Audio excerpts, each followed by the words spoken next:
নমস্কাৰ, মই ৰহিমৰাজ। আজি আপোনালোকৰ ওচৰত দুটিমান কথা লৈ কেনে মই এই ভিডিঅ'টো বনালোঁ। প্ৰথমে কথাবিলাক হ'ল কিছুমান পেজ বা হওক বা কিছুমান নিউজ পৰ্টেলে হওক কিছুমান কথা মানে প্ৰচাৰ কৰি আছে, অকণমান বেলেগকৈ প্ৰচাৰ কৰি আছে, যিটো ঘটনা আচলতে সেনেকুৱা হোৱা নাই। প্ৰথম কথাটো হ'ল এইটো মোৰ ভিডিঅ' মানে ভাইৰেল হৈছিলে মাজতে এখন মঞ্চত, কিজানি এইটো ধুবুৰীৰ ফালৰ আছিল। তো এইখন মঞ্চত দাদা এজনে মানে মোৰ লগত ফটো তুলিব আহিছিল। আহোঁতে মই তেখেতক কোনো ধৰণৰ মানা কৰা নাই ফটো তোলাৰ কাৰণে। তো তাৰপিছত মই ফটো তুলিব খোজাৰ লগে লগে তেওঁলোকৰ যিটো কোনো অনুষ্ঠানৰ কমিটি আছিল, কমিটিৰ ফালৰ পৰা দুজন দাদা আহি কিনে তেওঁক ঠেলি কিনে মঞ্চৰ পৰা নমাই দিলে।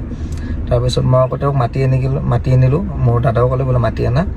তাৰপিছত মই তেওঁলোকৰ ফটো তুলিলোঁ, অনুষ্ঠানটো ধুনীয়াকৈ চলি গ'ল। বা সেইটো মোৰ লগত কোনো ধৰণৰ তেওঁলোকৰ বাকবিতণ্ড হোৱাও নাই বা দাদাজনৰো হোৱা নাই। তেখেতে ফটো মাৰিব আহিছে, মই ফটো মাৰিব খুজিছিলোঁ, কিন্তু এইটো কমিটিৰ ফালৰ পৰা যিহেতু তেওঁ কোনো ধৰণৰ পোচাক পৰিধান কৰা নাই দেহাত আৰু বোকা লাগিছে, সেইকাৰণে তেওঁলোকে এইটো তেওঁক তলত মাৰিবৰ কাৰণে নমাই দিছিল। আৰু 2 নম্বৰ কথা হ'ল, মই গীটাৰ লৈ কেনে গোৱাৰ কাৰণে কিছুমানে কৈছে জুবিন গাৰ্গ হ'ব নোৱাৰা। মই জুবিন গাৰ্গ হ'ব নোৱাৰোঁ, এইটো সত্য কথা, আৰু কোনোদিন হ'বৰ কাৰণে চেষ্টাও নকৰোঁ। দাদাৰ গান হে গাইছোঁ, দাদা হ'ব খোজাও নাই। আৰু দাদা হ'ব নোৱাৰোঁ, 100 বছৰ নহয় 200 বছৰ ট্ৰাই কৰিলেও নোৱাৰোঁ, কাৰণ দাদা এজন কমপ্লিটলি বেলেগ পাৰ্চন, মই এজন কমপ্লিটলি বেলেগ পাৰ্চন। তো 2 নম্বৰ কথা, সেইটো আচলতে মই আগৰ পৰা গীটাৰ বজাওঁ, মঞ্চটো বজাইছিলোঁ। তো মোৰ টিমৰ ফালৰ পৰা তেওঁলোকে কৈছে তুমি যিহেতু গীটাৰখন বজাব জানো আৰু তো তুমি বজাব পাৰিবা, ভাল লাগিব। সেইটো সূত্ৰেহে মই গীটাৰখন বজাওঁ, বা কেতিয়াবা কিছু গীতত বজাওঁ, ভাল লাগে, এটা এক্সট্ৰা বেকআপ এটা পায় মোৰ টিমটোত, তেনেকুৱা ক্ষেত্ৰতে বজাওঁ। তো চব গানত নবজাওঁ। আৰু 3 নম্বৰতে এখন পেজ আছে, ইনষ্টা ভাইৰেল কিজানি মেবি নাম হ'ব পাৰে, এইখন নামটো কোৱাচোন। এখন পেজ আছে ইনষ্টা আছাম ভাইৰেল বুলি, আমাৰ বিজনেছ পেজ হয় মেবি। তো তেওঁ কিছুমান কথা এনেকুৱা ৰূপত লিখি আছে যে ৰহিমৰাজে 20,000ৰ পৰা 1 লাখ টকা মাননি লয়।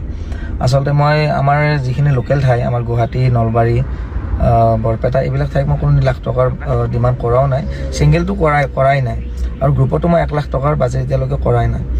যদি কৰিছোঁ কেতিয়াবা আপাৰৰ ছাইডত, ধৰি লওক আপাৰ আছামত যদি গৈছোঁ, ডিব্ৰুগড়, তেজপুৰ, এইবিলাক ঠাই, তেজপুৰ নহয়, তিনিচুকীয়া, শিৱসাগৰ, এইবিলাক যদি ঠাইত কৈছে, তেতিয়া হয়তো অকণমান বাজেটটো বাঢ়ি যায়, কাৰণ যিহেতু ট্ৰেভেলৰ খৰচা বহুতখিনি হয়, আৰু টিম এটা লগত লৈ যোৱাৰ পিছত এইখিনি খৰচা একোৱেই নহয়। যদি মিউজিক লাইনৰ মানুহ অকণমান সুধে তেতিয়া গম পাব 1 লাখ টকা একো নহয় এইবিলাকত। তেনেকুৱা, আৰু এতিয়ালৈকে সেইকাৰণে মই বাজেট বেছি হৈ যোৱাৰ কাৰণে মই সেইকাৰণে আপাৰৰ ছাইডত মই অনুষ্ঠান কৰাই নাই, যিমানদি পাৰিছোঁ মই ছিংগল কৰিব চেষ্টা কৰিছোঁ তাত।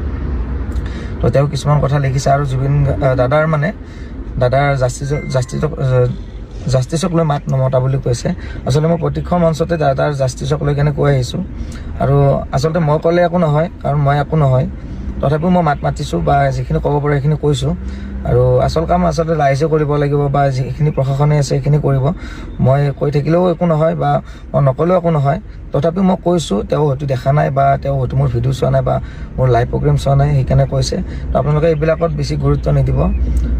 যিবিলাকে মোৰ অনুষ্ঠান চাইছে তেওঁলোকে নিশ্চয় জানে মই কৈছোঁ নে কোৱা নাই, বা দাদাৰ গানবোৰ কেনেকুৱাকৈ গাইছোঁ তেওঁলোকে জানেই।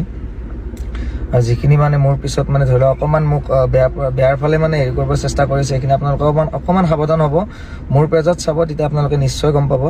বেলেগ ক্ষেত্ৰত আপোনালোকে ভৰসা নকৰিব, কাৰণ এটা চামৰ মানুহ মোৰ পিছত লাগি আছে, কেনেকৈ মোক ডাউন কৰিব পাৰে।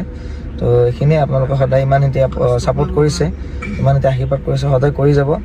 আৰু লাষ্টত এটাই কথা কওঁ, মই জুবিন গাৰ্গ হ'ব নোৱাৰোঁ, আৰু মই সেইটো নিবিচাৰোঁ দাদা হ'বৰ কাৰণে। মই নিজে এটা চেষ্টা কৰি আছোঁ। নিজৰ গানৰ কথাও কৈছে মানুহবোৰে, নিজৰ গান অলৰেডি মোৰ 2টা ৰেকৰ্ড হৈ গৈছে, আহিব অতি সোনকালে।